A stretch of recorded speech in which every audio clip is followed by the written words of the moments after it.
Once, a wealthy businessman sought to retire, challenged his 3 sons to prove their competence. "Fill this room," he commanded, giving each $100. The first son brought in a tree, but it left much space unfilled. The second bought $100 worth of grass and covered the room with it, yet gaps remained. However, the third son purchased a candle for a mere $1.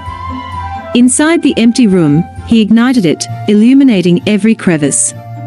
The third son proved himself and inherited the business empire of his father.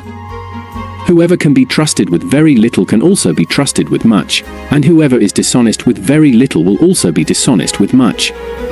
Luke 16 verse 10.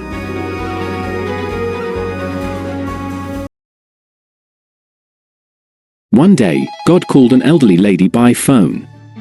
Hello, this is God. I would like to visit your house today. Would that be all right? Of course, Lord. My home is your home. Replied the lady. She prepped the house and waited for God to come. Then someone knocked at the door and she hastily opened it, and outside stood a poor beggar asking for food. No, not today. She said. Later, someone again knocked, and when she opened it, there stood another ragged and hungry beggar. With that she slammed the door in his face. A bit later, someone again knocked, upon seeing another beggar as she slammed the door again. She was disappointed. But at night, God called her and said, 3 times I came to you, and 3 times you threw me out. Truly I tell you, whatever you did for one of the least of these brothers and sisters of mine, you did for me. Matthew 25 verse 40.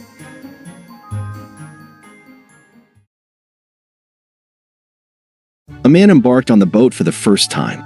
He got scared on the thought of traveling on a ship made of iron with nothing in sight but the sea and the sky. As he didn't know how to swim, he went to the ship captain and expresses his fears, who in turn gave him a life jacket to calm him down. The man put it on. Fellow passengers began to laugh at him because he looked ridiculous wearing the jacket that was supposed to be worn only when the boat is about to sink. But he didn't mind. Around midnight, when everybody was asleep, a tornado suddenly formed in the ocean and the boat capsized. The boat quickly submerged, dragging with it everybody on board. Only one person floated back alive, the man who wore the life jacket. Be careful, or your hearts will be weighed down with carousing, drunkenness, and the anxieties of life, and that day will close on you suddenly like a trap.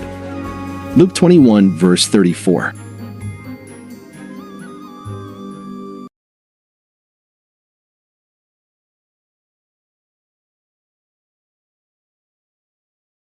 A man leading his Carabao met his old neighbor along the way. Where you going? Oh, I'm going to sell this Carabao and invest the money, and next year I'll be a rich man. Well, you better say, if God is willing. No need. Next year I'll be rich. After successfully selling his Carabao, he succumbed to the temptation of his drinking companions, squandering his earnings in a reckless spree, and it ended in a brutal brawl. Battered and penniless, he went home, meeting the old man once more, who asked him, "You still plan to become rich?" He answered sheepishly, "If God is willing." Do not boast about tomorrow, for you do not know what a day may bring.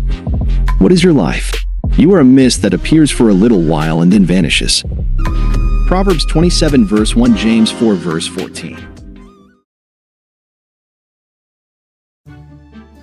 Once, a man has a damaged house, and a carpenter visited him and offered to repair his house. "You can do whatever you want with my house," he answered.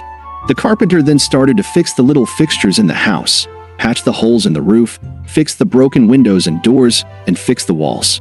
The man's dwelling then became habitable. Then one day, the carpenter came with a big hammer and started to destroy the house. "Why do you destroy my house?" "I thought you were here to help me," the man asked. "Yes, I am, but I need to destroy your old house, because I want to build you a castle. For I know the plans I have for you. Plans to prosper you and not to harm you. Plans to give you hope and a future." Jeremiah 29 verse 11.